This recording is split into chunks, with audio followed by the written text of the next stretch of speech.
ప్రేమ లేని పెళ్ళి 60వ భాగం. శోభనం పెళ్ళి కొడుకులా రెడీ అయిపోతున్నావు అన్నాడు. కాస్త ఆగండ్రా బాబు, పెళ్ళయ్యే వరకైనా అన్నాడు భరత్. శివ, అదే అవటం లేదురా, నువ్వెలా ఉంటున్నావు అలా అని ఏదో పెద్ద డౌట్ వచ్చిన వాడిలా అడిగాడు. భరత్, నీ అంత ఆర్భాటం తత్తరతనం నా దగ్గర లేదులే, వచ్చినప్పుడు స్వీకరించే మనస్తత్వం నాది అన్నాడు. అంటే శివ, నేనేమో లాక్కుంటున్నానా అన్నాడు. భరత్, లాక్కోవటం కాదు, నువ్వు చేసేది తక్కువ, ఆర్భాటం ఎక్కువ. శివ, నా ఆరాటం నీ దగ్గరే కనిపిస్తుంది, ఎవరి దగ్గర కనిపించదు. నువ్వు ఆడేసుకోవటానికి బాగా దొరికాను కదూ అని శివ బిక్కమొహం పెడితే భరత్ నవ్వుతూ, అంత మబ్బులా ఉండేవాడివి ఇలా ఎలా మారిపోయావురా? నాకైతే నిన్ను చూస్తుంటే ఒక వింతని చూసినట్టే ఉంది. ఎలాంటి మనిషివి, ఎలా అయిపోయావు? మరీ అంతలా ఇదైపోకురా, ఆడవాళ్ళు కొంగున కట్టేసుకుంటే తర్వాత ఆ ముడి విప్పుకోలేక చావాలి అని భరత్ అంటే, శివ, అదేరా నాకు అర్థం కావటం లేదు. జ్యోతి నన్ను ఏం మాయ చేసింది? పెళ్ళైనాక కొంగున కట్టేసుకోవటం కదా, పెళ్ళి కాకముందే కట్టేసుకుందే అని డౌట్ వస్తుంది నాకు.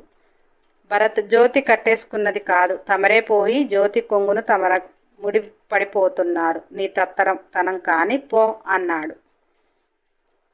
శివ, ఏమోరా బాబు, ఏదేమైనా కానీ ఇంట్లో మాత్రం చెప్పకు. ఏదో నీ పుణ్యాన ఇంతవరకు నా చెల్లి బయటికి రాలేదు, కానీ వస్తే ఇప్పుడు నన్ను ఇలా చూస్తే ఏమంటుందో అని భరత్కు చెప్పేసి మెల్లిగా పూలరంగడి మాదిరిగా బైక్ వేసుకుని జ్యోతి ఇంటికి బయలుదేరాడు. శివ జ్యోతి ఇంటికి వెళ్ళాడు. శివ జ్యోతిని చూసి, ఏంటి ఇంకా రెడీ కాలేదు అన్నాడు. జ్యోతి, ఎక్కడికి వెళ్తున్నాము? ఇంట్లో ఉండటానికి రెడీ అవ్వటం ఎందుకు అన్నది.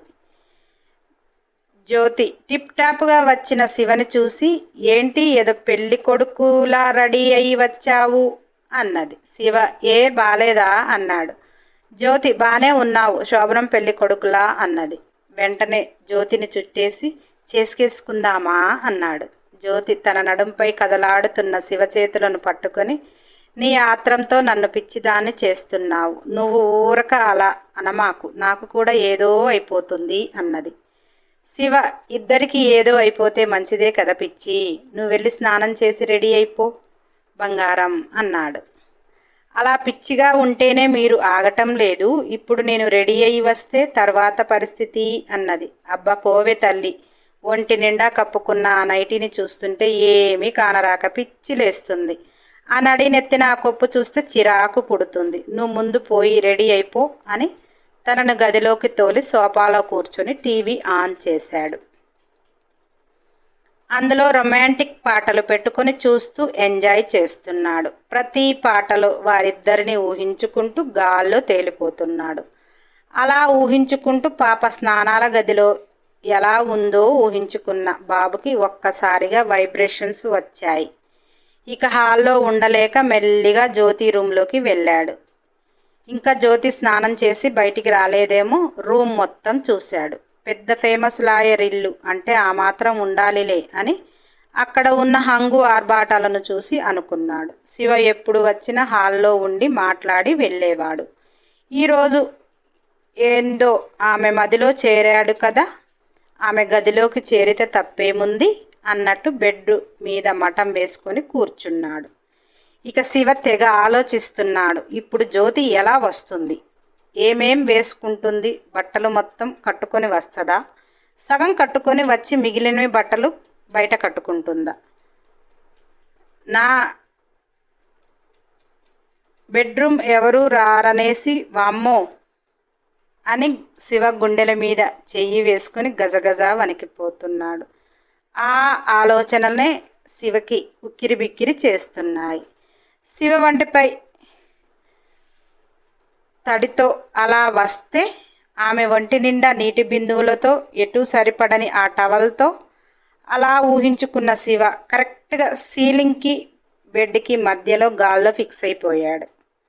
అక్కడ ఉండి ఉక్కిరి బిక్కిరి అవుతుండగా బాత్రూమ్ డోర్ ఓపెన్ అయింది. జ్యోతి ఎప్పటిలా బయటికి వస్తుంది. ఎందుకంటే ఆమె రూమ్లో వచ్చేవారు లేరు, పని వారిని రానియ్యరు, తండ్రి బయటనే మాట్లాడతాడు. అసలు ఆమె గదికి ఎవరూ రారు. అందుకనే అదే ఆలోచనతో శివ టీప్ టాప్గా వచ్చాడని ముసిముసిగా నవ్వుతూ స్నానం చేసి అతని ఆరాటాన్ని ఆర్భాటాన్ని చూసి ఆమె ఒళ్ళు పులకించి ఆమె కోసం అతను పడుతున్న ఆ తీయని తాపాన్ని ఆమె కూడా అతని కోసం పడుతూ ఆ పులకింత గిలిగింతలతో నవ్వుతూ తుల్లుతూ స్నానం చేసి తలకి చుట్టుకోవాల్సిన టవలు ఒకసారి చుట్టి మళ్ళీ విప్పేసి తడి అలా అలా పోయాక ఆ చిన్న టవల్ తన దేహాన్ని చుట్టుకొని బయటికి వచ్చింది. తుల్లింతలలో ఉన్న దేహము శివని రూమ్లో బెడ్పై చూడగానే ఆ షాక్తో ఆ టవల్ జారిపోయింది. శివ అలా వస్తదేమో అని దానికి మనిషి ఉక్కిరిబిక్కిరి అవుతుంటే జ్యోతి ఇచ్చిన షాక్కి గాలిలో ఉన్న శివ దెబ్బేళ్ళ కింద పడి ఎన్ని దెబ్బలు తగిలాయో కూడా చూసుకోకుండా శివ కళ్ళు చింత పిక్కల ఉండే చిన్న కళ్ళు కాస్త కోడిగుడ్ల కంటే పెద్దగా అయ్యాయి. జ్యోతి శివని అలా చూసి ఉక్కిరి బిక్కిరి అవుతూ ఆ చిన్న టవల్ చేతిలోకి తీసుకుని అసలు ఎటు కట్టుకోవాలో అన్నట్టు తత్తరబిత్తరగా ఆడుతుంది. జ్యోతి అవస్థలను గమనించిన శివ మెల్లిగా బెడ్ దిగి శివ షర్ట్ బటన్స్ ఒక్కొక్కటి విప్పుతూ ఆమెను చేరే వరకు షర్టు విప్పాడు. శివబాబు జ్యోతి తన దేహాన్ని దాచుకోవాలి అనే ఆలోచన మరిచి శివ ఆ షర్టు ఆమెకు తొడుగుతూ ఉంటే అతని కళ్ళల్లోకి చూస్తూ శివకి సహాయం చేస్తుంది. బాబు చేతులు ఎక్కడ తగులుతున్నాయో అన్న ఆలోచన మరిచింది. శివ కళ్ళల్లో ప్రేమని కోరికని ఆ రెండిటికి మించి శివ పంచేది ఆమెకు తెలుసు. శివ షర్టు మొత్తం వేశాక జ్యోతిని ఎత్తుకున్నాడు. కానీ ఇద్దరి కళ్ళు మాత్రం ఒకరివి వీడి ఒకరు పోలేదు. అదే ఐ కాంటాక్ట్తో పాపను బెడ్ మీద వేసి తన ప్యాంట్ బెల్ట్ విప్పేశాడు. శివను ఏదో యాడ్ ఫిల్మ్ చేయటానికి వచ్చిన హీరోలా పాప ఫీల్ అయిపోయింది. బాబుని చూస్తూ ఇన్ని రోజులు దాచుకున్న తన యవ్వనాన్ని తన అందాన్ని అతనికి కాక ఎవరికి ఇచ్చేది అన్నట్టు పాప తనువు కూడా సిద్ధపడుతుంటే జ్యోతి అంతరాత్మ రెండు పీకి ఇంకా మీకు పెళ్లి కాలేదే, అయ్యాక మీ ఇష్టం అన్నది. జ్యోతి పెళ్లి ముహూర్తాలు ఇవన్నీ సమాజం కోసం పెద్దల కోసం అమ్మా అని ముహూర్తాల ప్రకారం చేసినవే ఎన్నో పెళ్ళిళ్ళు నా దగ్గరికి కూలటానికి వచ్చిన ఈ కాపురాలు చాలా చూశాను. నా వరకైతే పెళ్లి ముహూర్తాలు మంచి రోజులు తప్పు అనను. మన కర్మఫలం బాగా లేకపోతే ఎన్ని నోములు నోచినా మన నుదుటి రాత అయితే మారదు. మన కర్మఫలాన్ని బట్టి మన బుద్ధులు కూడా మారతాయి. అలాంటి పరిస్థితులు కూడా వస్తాయి. జ్యోతి తన నడుంపై కదులుతున్న శివ చేతులను పట్టుకొని అంతా చదివా, అన్నీ తెలుసు, అయినా కానీ ఈరోజు నాకు శివ కావాలి అన్నది. జ్యోతి అంతరాత్మ నీ కర్మ అని వెళ్ళిపోయింది. బెడ్ మీదికి చేరి ఆమె షర్ట్ కింద భాగం అంతా తెల్లగా శివని రారమ్మంటూ కోరుతుంటే బాబు ఆ కాళ్ళ మీద అతని కాళ్ళు వేసి ఆ స్పర్శను ఫీల్ అవుతూ జ్యోతి కళ్ళల్లోకి చూశాడు. జ్యోతి కూడా ఎప్పుడో సిద్ధమైపోయానట్టు ఉండి ఆ కళ్ళు చెబుతుంటే పెదవులు జత చేశాడు. దేహాల రాపిడి, హృదయాల అలజడితో ముద్దు ఎప్పుడు పెట్టుకున్నా కానీ ఈరోజు వారికి ఎందుకో ఎంతో తీయగా అనిపిస్తుంది. ఒకరికి ఒకరు ఇష్టపడ్డారు, ఒకరి మనసు ఒకరు తెలుసుకున్నారు, ఒకరంటే ఒకరికి ప్రాణంగా మారారు. అందుకే వారు చేసేది వారికి తప్పుగా అనిపించటం లేదు. అతనికి ఇవ్వని నా దేహం ఎందుకు అన్నట్టు ఆమెకు, ఆమె లేని జీవితం నాకెందుకు అన్నట్టు అతనికి. అంతటి ప్రేమను ఇద్దరు కలిసి ఇష్టంగా ఒకరికొకరు పుచ్చుకోవటంలో నీకంటే నేనే అంటూ పోటు పడి ఆ గదిలో గాలిని బయటికి భయపెట్టి పంపించేశారు. వారికి వారి ప్రణయాన్ని చూసిన గాలి పరుగున బయటికి వెళ్ళిపోయింది. ఇక గాలి లేని ఆ గది వారికి పట్టిస్తున్న చెమటలు లెక్క చేయక వారి ప్రేమను మాత్రం పంచుకోవటం ఆపటం లేదు. ఆ చెమటలు కాస్త గంగా గోదారై పొంగి పొర్లుతున్నాయి. కానీ వారి దేహదాహం మనసు దాహం రెండూ తీరటం లేదు. అలా ఎంతో ఇష్టంగా ప్రపంచంలో మేమిద్దరమే అన్నట్టుగా, అంతటి ఆనందం మా సొంతం అన్నట్టుగా ఇద్దరు ఒకరిలో ఒకరు ప్రాణంగా కలిసిపోయారు. ఇక్కడ జ్యోతి ఏమి తొందరపడ్డాను అనుకోవటం లేదు. ఎందుకంటే ఒక లాయర్గా ఎన్నో సంసారాలు చూసింది, ఎంతమంది జీవితమో చదివింది. అన్నీ తెలిసిన అమ్మాయికి శివని స్టడీ చేయటం ఒక పెద్ద లెక్క కాదు. శివ అమాయకంగా ఉన్న తెలివిగా ఉంటాడు, మంచితనం ఎక్కువ, ఒకసారి మాట ఇస్తే మాట తప్పడు. అంత పేదరికంలో ఉన్నా కానీ పెద్దగా డబ్బుకు ఆశపడడు. తన కష్టానికి మాత్రమే ఆశపడతాడు. ఉన్నంతలో సంతోషంగా జీవించాలనేది శివ మనస్తత్వం. ఆ మనస్తత్వం గల మనిషి ఎట్టి పరిస్థితిలో మోసం చేయడు అనేది జ్యోతి నమ్మకం. అందుకే శివకి దాసోహం అయింది. తన మనసు ప్రేమను అతని కోసం దారపోసింది. శివ వేరే ఏ అమ్మాయి దగ్గర కూడా కనీసం నవ్వుతూ మాట్లాడింది లేకపోయినా జ్యోతి దగ్గర ఇంత తొందరపడటానికి గల కారణం జ్యోతి అతని మీద చూపించిన ప్రేమ ప్లస్ జ్యోతి కూడా కావాలని శివని ఉడికిస్తూ దగ్గరైంది. జ్యోతి ఎక్కువగా చనువుగా ఉండటం వల్ల శివ అలా మారాడు. అది కేవలం జ్యోతి దగ్గర మాత్రమే, బయట ఎవ్వరి దగ్గర అతని ప్రతాపం చూపించడు. అంతలా జ్యోతియే శివని రెచ్చగొట్టిందని చెప్పాలి. జ్యోతి అంత మాత్రం ఆమె లేకపోతే శివ పరిధిలో గీసుకొని పెళ్ళం దగ్గర కూడా వేరేలా ఉంటాడేమో అని ఆమెకు అర్థమైంది. భార్యాభర్తల బంధం అద్భుతంగా ఉండాలంటే వారు ఇద్దరు ఒకరికి ఒకరు ఓపెన్గా మాట్లాడుకోవాలి, ప్రతీదీ పంచుకోవాలి. జ్యోతి అందుకే అతని దగ్గర మొత్తంగా ఓపెన్గా ఉండాలి అన్నది ఆమె మనస్తత్వం. ఆమె కూడా బయట నిదానస్తురాలు, నెమ్మదస్తురాలుగా ఉన్నా కానీ ఒక్క శివ విషయంలో ఆమె అల్లరి చూపియాలి అనుకుంటుంది. అతనిని ఉడికించాలి అనుకుంటుంది. అంతలా ప్రేమిస్తుంది. అలా ఇద్దరు ఎంతో అన్యోన్యంగా పెళ్లి కాకముందే వారి దేహాలను పంచుకున్నారు. వీరిద్దరూ ఇలా తొందరపడతారా అని తెలిసి వీరిద్దరికి పనిష్మెంట్ తయారు చేశాడు ఆ పైన ఉన్న దేవుడు. అతను ఆడే లీలలు ఉంటాయి. ఇద్దరు 1 నెల రోజుల్లో పెళ్లి చేసుకుని చక్కగా జీవితం ఆరంభించాలి. వాళ్ళ లైఫ్ని ఎంతో ఊహించుకుంటున్న వాళ్ళకి పెళ్ళికి బ్రేక్ పడితే వారిద్దరి అవస్థ చూడాలి. అబ్బబ్బబ్బా, చూసేద్దాంలే తర్వాత. వారిద్దరికి దక్కింది ఏకాంతం. వారు అనుభవిస్తున్నదే స్వర్గం. అసలు వారికి తెలవారింది కూడా తెలియదు పాపం. ఇద్దరు కూడా ఇష్టంగా అదొక స్వీట్ మెమొరీగా వారి జీవితాలలో పదిలపరుచుకున్నారు.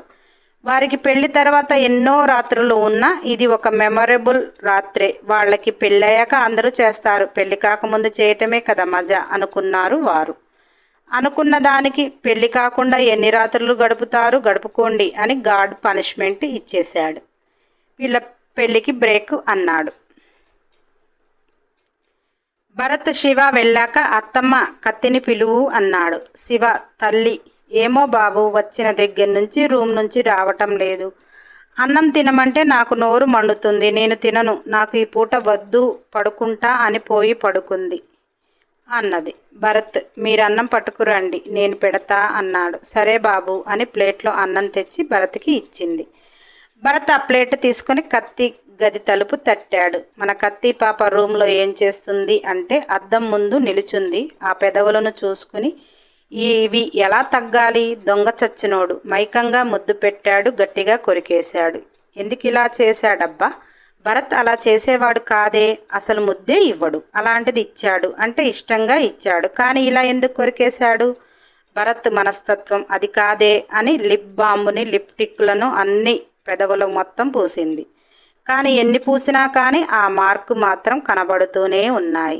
కత్తి డోర్ శబ్దం అయింది అని ఆ ఎర్రటి మూతిని అలాగే పెట్టుకుని వచ్చి మెల్లిగా తీసి కళ్ళు మాత్రమే డోరుకు బయట చూసింది. భరత్ కనిపించగానే అది అన్నం ప్లేటుతో చూడగానే కత్తి మనసులో తీన్మార్ వేసుకుంది. అమ్మ నేను తినలేదని చెప్పుంటది, నా కోసం వచ్చాడు నా భరతు అని మురిసిపోతూ ఎలాగో వచ్చాడు, బెట్టు చేస్తే పోలా అని వెంటనే తలుపు వేయాలని చూసింది. భరత్ నవ్వుతూ బక్కదాని దగ్గర పొగరు తక్కువ లేదు అని డోర్ మీద ఒక చెయ్యి వేశాడు. పాప 2 చేతులతో నెట్టినా కానీ డోర్ క్లోజ్ కాలా. భరత్ కాలు కూడా లైట్గా అలా టచ్ చేశాడు. డోర్ ఓపెన్ అయింది. పాప అల్లంత దూరంలో పడ్డది. భరత్ నీకు చేతగాని పనులు చెయ్యకు అన్నాడు. కత్తి భరత్ని కొరకొరగా చూస్తూ అలిగి బెడ్కి ఒక మూల కూర్చుంది.